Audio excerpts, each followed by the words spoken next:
More babies were born in the UK in 2011-12 than any year since 1972, the Office for National Statistics says. In all, 813,200 UK births were recorded in the year, said the ONS, contributing to population growth that was, in absolute terms, the highest in the EU. UK population grew by 419,900 to 63.7 million between June 2011 and June 2012, according to ONS estimates. There were 254,400 more births than deaths and 165,600 more people coming to the UK than leaving. The UK remains the third most populous EU member state, behind Germany and France. France's population grew by 319,100 to 65,480,500 over the same period, while Germany's went up by 166,200 to 80,399,300, says the ONS. Midwife shortage. There were 517,800 migrants from overseas, while 352,100 people left the country, putting net migration at 165,600. The mid-2012 populations of England,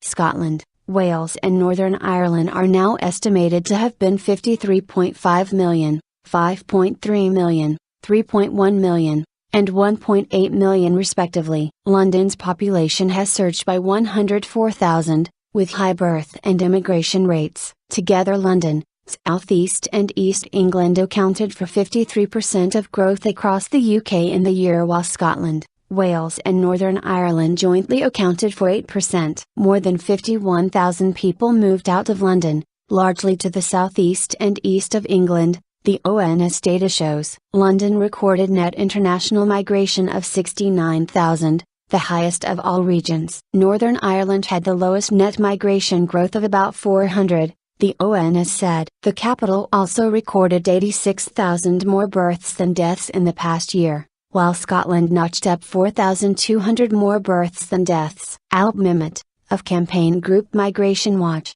claimed that immigration was the main driver of population growth in the UK. Mr. Mimmet highlighted earlier ONS data which showed babies born to foreign-born mothers now account for over a quarter of the total, while births to UK-born mothers are remaining static. These figures have a significant bearing on future needs like school places and housing as well as services, he said. This is why the government has to stay the course in its efforts to bring immigration under control, but some economists argue that there are advantages in having more children. Jonathan Ports, director of the National Institute of Economic and Social Research, said, "The medium to long-term benefits are substantial. The people who are being born now or the immigrants who are coming here now will help pay for our pensions and public services in the future." A Home Office spokesman said, "Net migration is now at its lowest level for a decade, showing we are continuing to bring immigration back under control. We will continue to work hard to bring net migration down from the hundreds of thousands to the tens of thousands by the end of this Parliament." Royal College of Midwives Chief Executive Kathy Wark said the high number of births was putting considerable pressures on maternity services and we are struggling to provide high-quality antenatal and postnatal care. She said,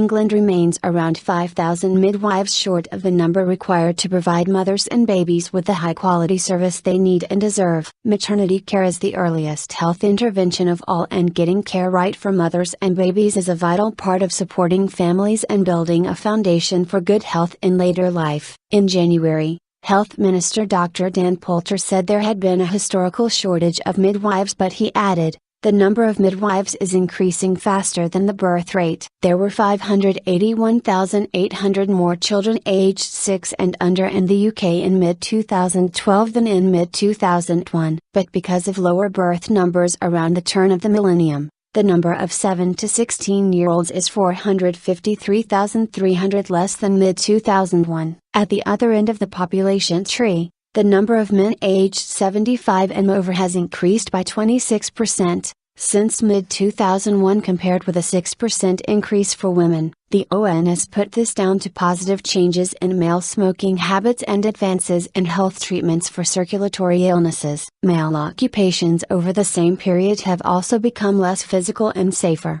it said. Separately, The ONS has also released data showing that 4 million homes in the UK are still not connected to the internet.